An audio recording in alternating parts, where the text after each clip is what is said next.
வாங்க, நான் உங்கள் நெல்லை பசுமை ஃபார்ம். இன்றைக்கி நம்ம சேனல் என்ன பார்க்க போகிறோன்னா, ஆடுகளுக்கு கொடுக்கக்கூடிய ப்ரோபயோட்டிக். இதுதான் கார்கில் பிராண்டு. இந்த பிராண்டை நம்ம யூஸ் பண்ணிக்கிட்டு இருக்கோம். இது எந்த ஒரு ப்ரொமோஷன் வீடியோவும் கிடையாது.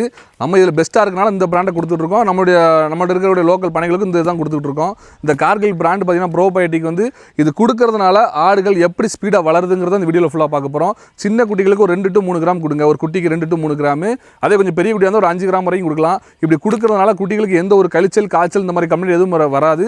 இது கொடுக்கறதுனால என்னென்ன பலங்கிறது இந்த வீடியோ ஃபுல்லாக சொல்கிறேன். அதையும் தெளிவாக பாருங்கள்.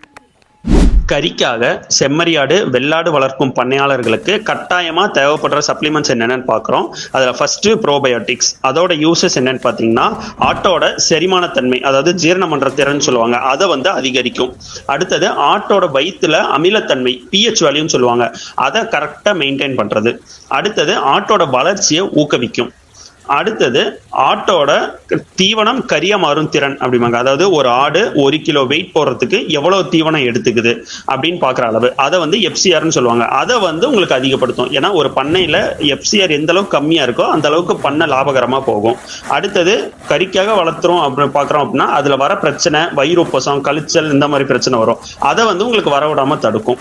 அடுத்தது ஆட்டோட வயிற்றுல இருக்க நல்ல நுண்ணுயிரிகள், அதை உங்களுக்கு அதிகப்படுத்தும். அதோட எண்ணிக்கையை, குட் பாக்டீரியான்னு சொல்லுவோம், அதோட எண்ணிக்கையை அதிகப்படுத்தும். இப்போ நீங்கள் கறிக்காக வளர்த்துறீங்க அப்படின்னா நான் எப்படி ப்ரோபயோட்டிக்ஸ் கொடுக்கறது ஒரு ஆட்டுக்கு அப்படின்னா, நீங்கள் 100 நாள், 120 நாள் இல்லை 150 நாள் வளர்த்த போறீங்க அப்படின்னா நீங்கள் அந்த 150 நாளுமே கொடுக்கலாம், எல்லா நாளும் கொடுக்கலாம். அதாவது அதோட வெயிட்டுக்கு, உயிரடைக்கு ஏற்ற மாதிரி அளவு கொஞ்சம் கொஞ்சமாக நீங்கள் இன்க்ரீஸ் பண்ணி கொடுக்கலாம். இல்லை எனக்கு 120 நாள் 150 நாள் கொடுத்தா செலவு அதிகரிக்குது, அதிகமாக போகுது அப்படின்னு பார்த்தீங்கன்னா, நீங்கள் ரொம்ப முக்கியமான டைம் எப்பப்போ கொடுக்கலாம் அப்படின்னா, ஆட்டுக்கு குடற்புழு நீக்கம், டிவார்மிங் பண்ணுறீங்கல்ல, டிவார்மிங் பண்றதுக்கு ஒரு 2 நாளைக்கு முன்னாடியும் கொடுக்கலாம். டிவார்மிங் பண்ணி முடிச்சுட்டு அடுத்து தொடர்ந்து ஒரு 2-3 நாளைக்கு கொடுக்கலாம். இப்படி கொடுக்குறப்ப பார்த்தீங்கன்னா உங்களுக்கு டிவார்மிங் பண்றப்ப ஆட்டோட வயிற்றுல இருந்து நல்ல பாக்டீரியா, கெட்ட பாக்டீரியா எல்லாமே வெளியேறிடும். ஸோ இந்த டைம்ல நீங்க ப்ரோபயோட்டிக்ஸ் கொடுக்கறப்ப ஆட்டோட வயிற்றுல இருக்க நல்ல பாக்டீரியாவோட அளவு இன்க்ரீஸ் ஆகும். இப்படி இன்க்ரீஸ் ஆகிறதுனால ஆட்டுக்கு கழிச்சல் இல்லை செரிமானம், வயிறு உப்புறது, இந்த மாதிரி பிரச்சனை எதுவும் நடக்காது. ஸோ அதோட ஜீரணத்தன்மை ரெகுலரா நடக்கும், உங்களுக்கு எந்த பிரச்சனையும் இருக்காது. ஸோ ஆட்டோட வெயிட்டும் நல்லபடியாக உங்களுக்கு ஏறும். இந்த மாதிரி தீவனங்கள் கொடுத்துட்டு இருக்கும்போது சில குட்டிகள் ஒதுங்கி நிற்கும். ஏன் ஒதுங்கி நிற்குன்னு பார்த்தீங்கன்னா, அந்த குட்டிக்கு ஏதோ பிரச்சனை. என்ன பிரச்சனைனா, ஒன்று அடிபட்டிருக்கா இல்லை ஃபீவர் இருக்காங்கிறத பிடிச்சி செக் பண்ணி பார்க்கணும். இந்த குட்டிக்கு ஃபீவர் இருக்குது, அதனால் அந்த குட்டி கழுத்தில் கயிறு கட்டி விட்டோம், டோக்கன் போடலாம். இனிமேல் தான் டோக்கன் போடணும். கயிறு கட்டி விட்டதுக்கப்புறம் ஈவினிங் பார்த்தீங்கன்னா இந்த குட்டிகளுக்கு இன்ஜெக்ஷன் போட்டு விடுவோம்.